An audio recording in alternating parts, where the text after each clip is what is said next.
here on the Zone 105.9 and worldwide at thezone1059.com. Here we go. How y'all are? Back in the Bureau, the Tupelo, Mississippi Farm Bureau Insurance Studio. Farm Bureau Insurance, go! With the home team. They are your home team at Farm Bureau Insurance all across the great state of Mississippi. I'm Matt. The Beeve is here. Most importantly, y'all are here. Although I could argue that it's more, I won't, but I could argue that it's more important that the Beaver's here. And the truth about it is, even if you're here to listen, nothing happens unless Beaver is here. So, but it's a splitting hairs debate. Everybody's important. Glad y'all are here. And part of it here today in the comfy confines of the Farm Bureau Insurance Studio. After being out yesterday with the remote, the folks at the junction, they're on Old Jackson Road. It's off of Sowell Road, up there across the highway from Germantown High School. Big chevron, the junction, that was fun. Hats off to everybody who had us out there. I even walked in, and one of the guys who, like 12 or 13 years ago, they wore these T-shirts to the pregame radio show to a football game. So this would have been, somewhere around 2012, something like that. And there was like 3 or 4 guys, and they had these T-shirts. In the back of it, instead of True Maroon, it said True Wyatt on there. And they walked up, and we were posing for pictures and all that. And somebody dug one of those pictures up yesterday. And a couple of those guys, they know Philip, and they were in the area. And then when I walked in yesterday, there was one of those guys, he turns around and showed me the T-shirt. They said he went and dug it out of the closet and put it on. And the other guy, he didn't do it because it doesn't fit anymore, which I can identify with that. But anyway, it was such a good time, and glad Bill was able to be there. And one of the great things, though, about turning the page and now getting back to normal, in the Bureau here, the comfy confines of this nice big palatial studio with all these video screens and everything else computer screens going on here, is in this case, on a show like this, I get to talk to Beaver, which I wasn't able to do yesterday because we were streaming it on YouTube and Facebook without, having the connection to Beaver in there. So, Beaver. How you doing? Matt Wyatt. How's your Wednesday? Man, it's good so far.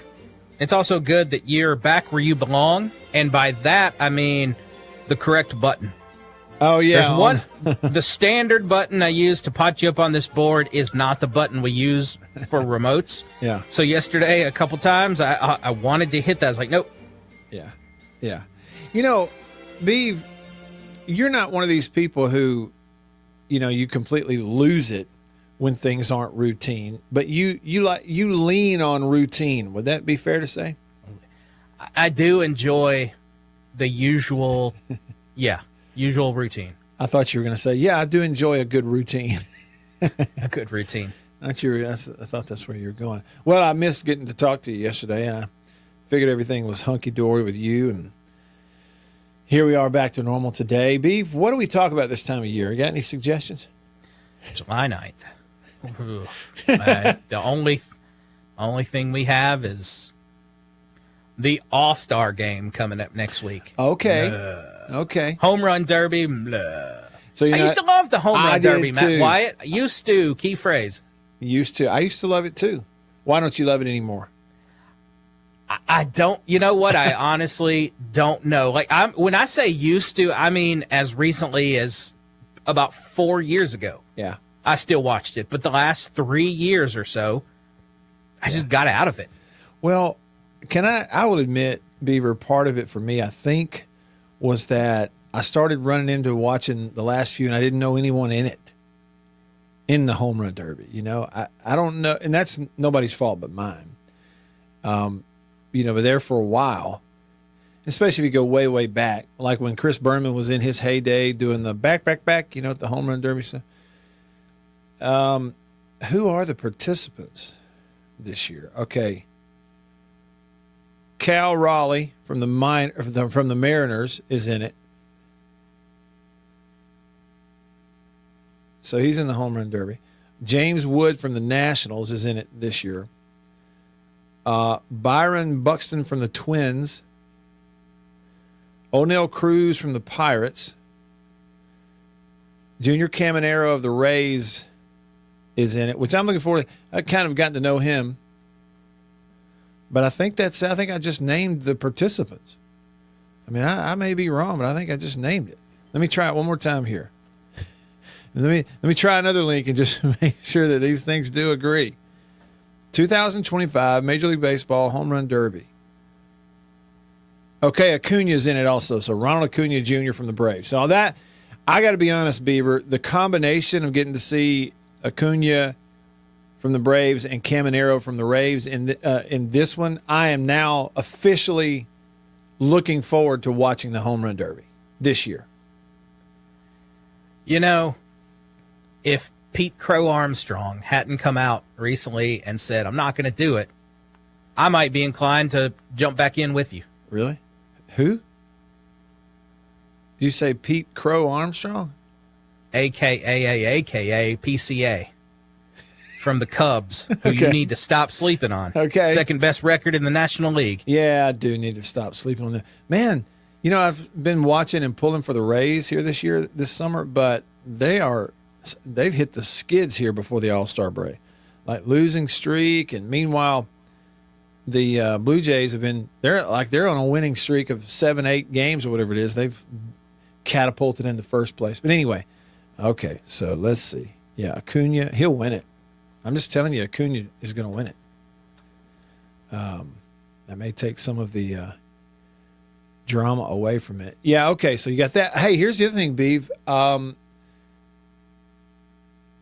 going to make 2 points here. The other thing that I think I really am interested in, this Saturday, they're having the Futures game. I don't know if you remember, I brought that up a couple of weeks ago, but there's several Mississippi there are players that have Mississippi ties in the Futures game. One of them is Connor Griffin, who, think about that guy, okay? B, he's a high school senior last year. All right, he gets drafted in the first round, about this time last year, whatever it was. He's already moved up. He's fixing to be the number one prospect in all of baseball, and he's playing in the minor league futures game at All-Star Weekend in Atlanta. That's this Saturday. So Connor Griffin's in it. Also, Braden Montgomery from Madison Central, who went to Stanford. Now he went, and then he transferred from there to A&M. Now he's in the minor. He's playing. There's one or two more ties. I can't remember them all. So I'm kind of interested in that futures game, which is Saturday. But the other point I was going to make to you, Beaver, is how about this? You brought up All-Star Weekend. We've just talked about couple things that at least come to the top of the mind regarding All-Star Weekend. You notice that we have not actually even yet begun to talk about the All-Star game itself. You notice that? It's almost now that you mention it. It's an afterthought. I mean, how is it? Beav, do you know anybody that's in the All-Star game? I honestly can't say I do. See? I know one person that's not in it that I saw a quote from this morning, which I find absolutely disgusting. Juan Soto. He's in it? He signed an $800 million deal, as you may remember. Right. He's talking about how not being in the All-Star there's a lot of money on the table. You got $800 million, man. Mm-hmm. You're coming into almost $1 billion in your life, and you're whining you don't get the extra money from an All-Star game. Yeah, it's a great point. The one that I do know is Rooker. Okay, so Brent Rooker, former Mississippi State Bulldog, he's in his second All-Star game, so he's playing in it, which is cool. But it's just wild to me how I think a lot of people do that. You and I do it. We start talking about All-Star. We go, hey, this is cool. This kid is in the Futures game. And then we go, hey, Home Run Derby. We haven't even gotten around to talking about the actual All-Star game yet. I don't know why it's an afterthought. It used to not be that way. I mean, it really didn't. I mean, it was a neat thing back in the day. But Yes, you do have that, but that's pretty much it as far as actual sporting events going on. And I'm not going to go on sort of a cynical, ranty deal about the SEC media days that'll be happening next week. I'm not going to do that. I've kind of stated my piece on it. I just think it's a waste of time. It doesn't really. I don't even know what it's for. I don't even know what purpose it serves anymore. And truthfully, if you ask local media who, for some reason, some of them feel obligated to go anymore, it changed so much. But I think if you were to ask them and they were to be honest, you say, what do you really get out of it from a content standpoint? I think the answer is nothing that they wouldn't get otherwise. So it's a waste of time. So I don't consider it myself a sporting event, even though some would like for it to be that way. Hey, listen, y'all can be a part of the show. Coming to you now on the Country Pleasing text line. The number to text is 885-3776. 601 number, 885-3776. And you can also call me on the phone. I get to hear your voice. Phones are open. The number to call is 897-1059. You call that number. You talk to Beaver, then talk to me. Talk to us. We get to hear your voice. Folks listening get to hear another voice other than mine. They get sick of mine. I get sick of mine. Call 897-1059. You can also comment on the live stream. Sven is over here on the live stream. He said, Hail State, everyone. Then he pointed out that Japan beat Team USA, college team, 6-1. When that happened last night? I need to find out what's going on, where I can follow that. Hey, Nick. Nick texts the show on the Country Pleasing text line. Country Pleasing sausage on grocery store shelves all around the Southeast. It's the best. Nick says home run derby needs to go back to 10 outs when you could actually watch the ball go into the stands instead of this time limit crap where you can't even see it land. Nick, excellent point. I was just looking over here at the format and thinking about that. How they do round one. They get 40 pitches. That has to be thrown in 3 minutes or less. And you hit that's in round one. 40 pitches, 3 minutes or less. So you got to go kind of speedball, and you're right. So therefore, television coverage is not getting to really, unless they do a split screen, but they don't do that. I agree with Nick. They need to just go back to the 10 outs, hit as many home runs you want, okay? And I get to see where it lands. White Denzel texts the show. He says, Matt, I hope you enjoyed the Junction yesterday. Man, I did. I really did enjoy it. He said, I'm not just saying this because of Prince, but they really do have the best burgers in Mississippi. Okay, so who was it? I think it was my buddy that I played with at Mississippi State, Benji Bailey. He's an attorney in the Jackson area. And I think it was Benji that texted me that said he went by there and had gotten a burger there just the other day. And he said it in a way that it insinuated that that's sort of routine for him, is just going there and get a burger. So I think other people agree with you. Burgers there at the Junction are great. Very thankful for places like the Junction who do so much for our communities that most people have no clue about. Best in Mississippi. I mean, that's a bold declaration. Mm-hmm. And have you done the legwork? You've been to literally every place in Mississippi. Am I supposed to believe that the best one can be found at a gas station? Well, I'm used to White Denzel making bold declarations. Okay, but I'll say this. I'm with you on the best is a word that, is a huge word when you consider all the places and all the burgers in Mississippi. It'd be impossible to compare every one. I'm with you on that. But, Beaver, I would absolutely say there's a great chance that we might decide the best one comes from, a gas station or, you know what I'm saying, a convenience store. So I will admit right here some of the best fried chicken I've ever had came from a convenience store. Okay, this is true. I've heard such things. But there is that whole joke about gas station sushi. You better stay away from that. But again, that's a stereotype. I don't know. I mean, who knows? But yeah, okay. So best and Miss. Wouldn't you love, though, Denzel, Beaver, Matt, wouldn't you love to be in the group of people that are tasked with setting out to try them all, as many as can humanly be done, to come up with the best one? I would love to try it. This would be such an undertaking. Oh, man, there's just no way.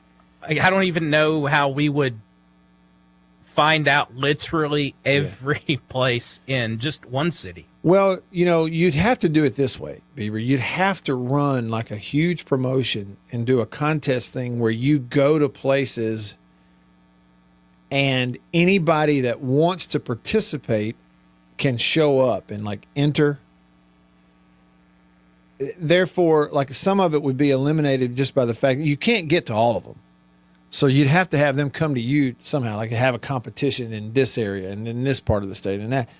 And then you've already kind of narrowed it down to the ones that go, mine are so good that I'm going to go to the effort to go there and make this and let them taste it. You see what I'm saying? And then you start narrowing it down from there. But I would love to be in on trying to figure that out. Denzel said, and another thing about the Junction. Hey, he says, Prince, they make the spicy chicken strips available in the evening instead of just being available at lunch. Hey, and again, I have to say, I do sort of have that stereotype in my head too, that if I go somewhere and I say, I want 3 of these strips, please. And if they say, you want spicy or regular or mild, spicy or mild, the spicy option tells me that they do chicken well. It's like an automatic indicator. Okay, this place does chicken well. They take it seriously. Eddie Boy texts the show. He says, if you don't have money on Cal Raleigh for the Derby, you're throwing away money, just saying. All right, he's taking Cal Raleigh from the Mariners. Will texts. He says the winner of the All-Star game used to determine who got home field advantage in the World Series. Is that still the case? Yeah, I think it is. And I think they did that. No, they changed it. Did they change it? See, there's another reason. There are no stakes for this game. So, and the stakes used to be like massive pride back in the day when players really, really cared. Yeah. And then they changed this, and that brought some stakes back, but they took that away. Huh. So there really is no reason to watch it, is there? The game itself, other than to see if Brent Rooker's going to hit a home run or something like that. Huh. Still like the home run derby, though. I just want to see how far they hit it. D. Manning texts the show, says, best burger is served at the Powwow station across from Geyser Falls. Okay. Where's that? I feel like I'm supposed to know where Geyser Falls is. Nick says he ranks number 1, the big one from Ward's. There's a huge gap to everybody else. Talking about the best burger. See, and it is totally subjective, isn't it? It's all up to what I like and don't like.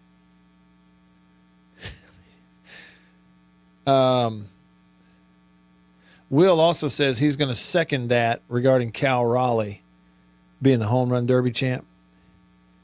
He says, a.k.a. the Big Dumper. Wait a minute. You're saying that his nickname is Big Dumper? Okay. Okay, Geyser Falls in Philadelphia. All right, so he's saying they got a good one across the street there. Okay. Gene on Facebook. Hey, what's up, Gene? He comments on the live stream. He said, Super Junior in Vicksburg has the best fried chicken. Super Junior in Vicksburg, best fried chicken. You know, what's the place in Oxford they used to make the big deal about having a chicken on a stick? You know, it being so good. And I'm sure it is good. I'm just telling you, yesterday at the junction there in Germantown, Gluckstadt/Canton, big Chevron there at the junction, that chicken on a stick they had, it was humongous. Okay, first of all, that's a big heaping portion of food. And boy, does it look great. And you know, I got to lose some weight. I got to slim down again. I kind of go back and forth. Sugar is my thing. I can sometimes then knuckle down and over the course of a month or two really, you know, apply some discipline and do away with sugar, and I'll slim down real fast doing away with sugar. But then I'll get off that and I'll go on a month like binge eating Little Debbie's and stuff. And I'll put it back on. Belt gets tight. So I'm at the belt's tight stage right now. I got to slim down. So I did exercise some willpower yesterday. When I was leaving, Philip goes, "Hey man, you want something to eat for the road? Like you want a chicken on a stick?" And I'll admit, there was a long pause. He stared at me and I stared at him because I heavily weighed that. I wanted it. I just knew I didn't need it, and I'll get some later on. But I was bad tempted. I love the description of a stare down that y'all had. Beef, it was. He's looking at me like, "You realize I just offered you chicken on a stick?" And I stared at him and I'm thinking, the word yes was right on the tip of my tongue. But it's one of those deals, Beaver, I kind of like make a deal with myself. And I'm in the made a deal with myself. I got a slim down mode right now, so I don't know. We'll see how long. We'll see how long it lasts. Hey, look, just getting started with y'all here on this Wednesday in the Bureau, the Farm Bureau Insurance Studio. There's a special birthday right out there for one of my former teammates, a great bulldog. I'm going to tell you who it is coming up next. Hail State, stick around.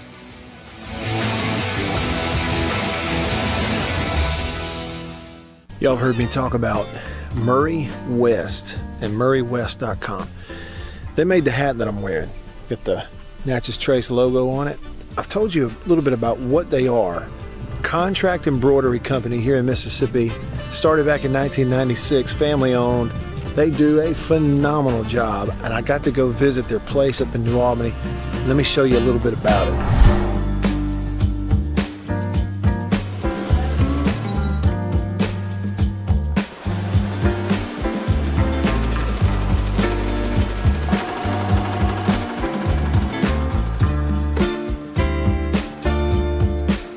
I say they do quality stuff. They really do. And so custom apparel, team stuff, I mean, really and truly, just about every high school in the state is sending their embroidered, team gear, jackets, shirts, hats, stuff. Baseball teams, football teams, they're sending it to the folks at Murray West in New Albany. You go to their website, murraywest.com, you go to the bottom, you can kind of see some of the Prairie Wildlife, Ole Miss Athletics, Gentile, others that they work with. Can't recommend them enough.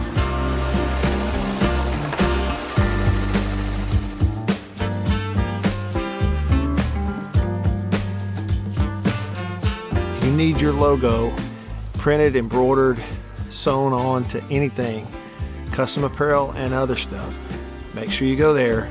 Murray West, you can find them online. murraywest.com. That's MURRY West.com. I'm Eddie Holcomb with Washington County Farm Bureau Insurance. I'm Scott Rainwater with Farm Bureau Insurance here in Washington County. I'm Blake Policini with Washington County Farm Bureau. I'm Brian Street with Farm Bureau Insurance in Washington County, and we are your home team. I think you know what time it is. It's time to eat.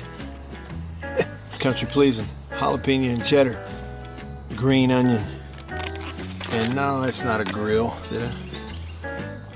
But the fire is just about burnt down enough where it's time to put some of this on there. And the only decision when it comes to country pleasing sausage is which flavor, jalapeno and cheddar or maybe green onion.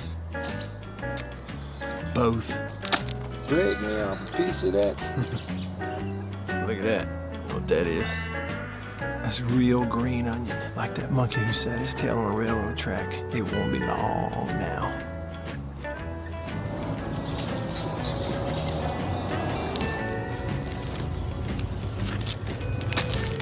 Country pleasing sausage, these flavors and many, many others. Get them online at countrypleasing.com. At a grocery store near you, pretty much anywhere in the Southeast, walk up in there and say, Country Pleasing, please. They'll know what you're talking about.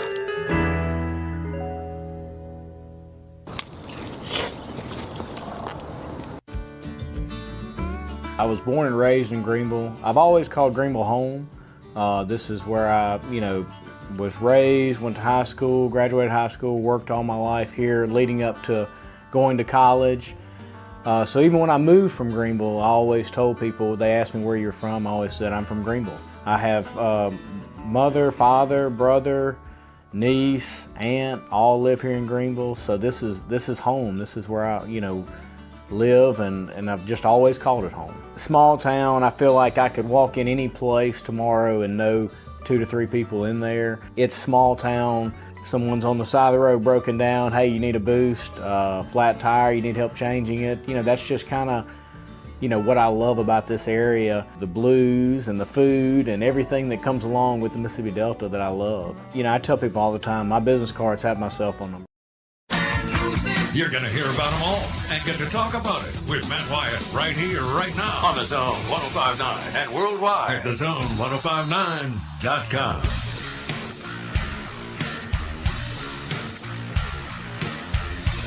Back with you, I'm Matt, in the Bureau, the Farm Bureau Insurance Studio, Mississippi Farm Bureau Insurance. Go! With the home team. They are your home team at Farm Bureau Insurance all across the great state of Mississippi. Check it out. So I think Gene on Facebook, either he's really smart or he saw this. It circled around there on social media this morning. I was in on that too, wishing him a happy birthday. And I knew it because I saw one of his family members posted about it on his Facebook page. But a huge happy birthday to one of the greatest Mississippi State running backs we ever had the pleasure of watching, and a former teammate of mine. I got to be his teammate. 𝐷icenzo Miller, happy birthday, Bulldog. Number 12 in your program. Let's see, 𝐷icenzo, he first got 27, and then when Kevin Prentice graduated, 12 came available, and 𝐷icenzo got 12 at State. From Ware High School. They don't even have a high school there anymore. They moved them over there they consolidated with Ackerman, I believe it was, and made what? Choctaw. No, what are they? Choctaw Central. Is that it? What high school is it now? But you know what I'm talking about. Anyway, get this. 𝐷icenzo Miller, former running back, Mississippi State, celebrating his 45th birthday today. Y'all remember 𝐷icenzo coming to State? He was in the same class as Pig Prather. Both those guys in the same class. And when they were freshmen, around 97, 98, somewhere in there, I think probably 98. When they were freshmen, they were both playing running back some. And then Pig got moved to defense. Of course, 𝐷icenzo was so steady on those teams. Really good. And he was an excellent pass catcher also.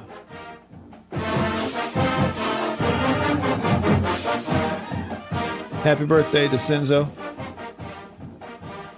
𝐷icenzo Miller. 98 to 2001 was his career. 98 to 01. 2,200 yards in his career, averaged 5.5 yards a carry, 17 rush touchdowns in his career. He also caught 50 passes, just a hair under 1,000 yards. He averaged 15 yards a catch, had some big ones in there. 7 receiving touchdowns in his career also. All-purpose yards, 24 touchdowns, right at 3,000 all-purpose yards in his career. 𝐷icenzo Miller. Here's a question for you.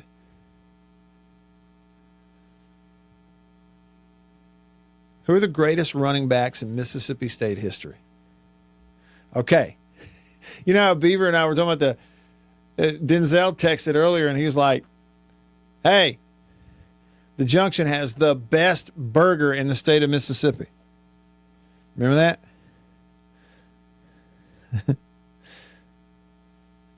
What about, so the word best and then the word greatest. All right. Okay, but the greatest running backs in Mississippi State history, like if you were making a list of top 5, what are you going by? Okay, because, yards is one thing, touchdowns maybe over the length of a certain amount of career, but who are you putting? And when you look at a certain position too, I don't know, you could easily argue that, State has sort of been certainly in, recent years, but really over the years, State has sort of been a defensive line factory. They've pumped out a bunch of NFL defensive linemen. And there for a while, they were kind of like offensive line. When Coach Sherrill came to State in the 90s, that's one thing they always talked about with State was, Coach Sherrill has put together, the biggest offensive line in the country, that kind of stuff. Big guys on offensive line. But look at the running backs position over the years. You've got your all-time leading rusher at State is still Anthony Dixon. He's at just a hair under 4,000. He needed 6 yards in his career to have 4,000 rushing yards. So he's right at 4,000, played from 06 to 09. And man, here's the thing about it too. You talk about getting the workload. That's another thing that is surprising to me when you look up the number of rushing attempts in his career, Anthony Dixon versus a lot of the other guys.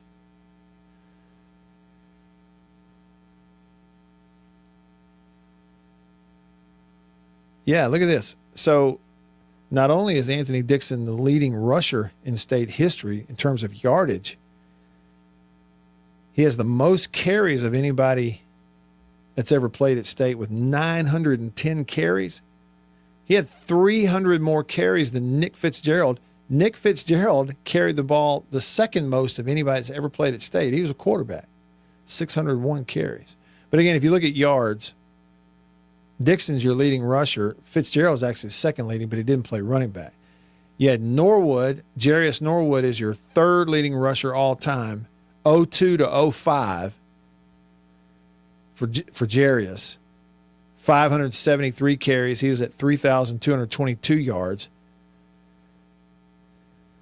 Walter Packer played from 73 to 76, is the fourth leading rusher in school history.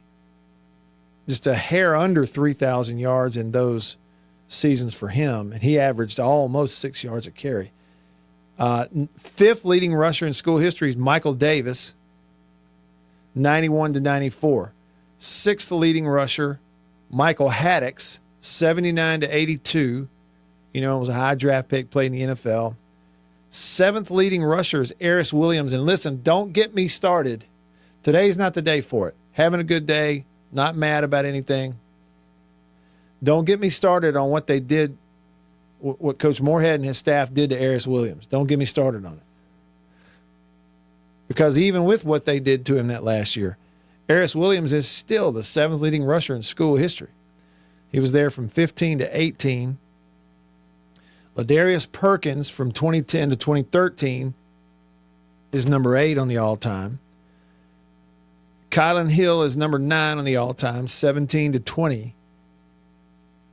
Dak is actually 10th, but if we go to running backs, James Johnson, in terms of running backs, would be the 9th leading rusher among running backs at State. JJ, and here's the deal, played 2 years.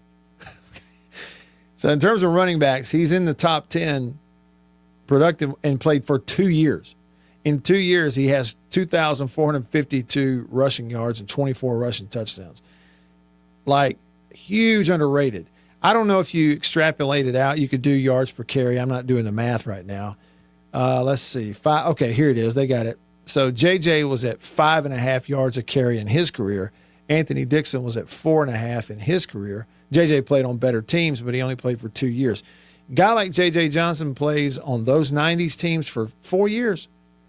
Then nobody had ever touched the numbers that he would have put up.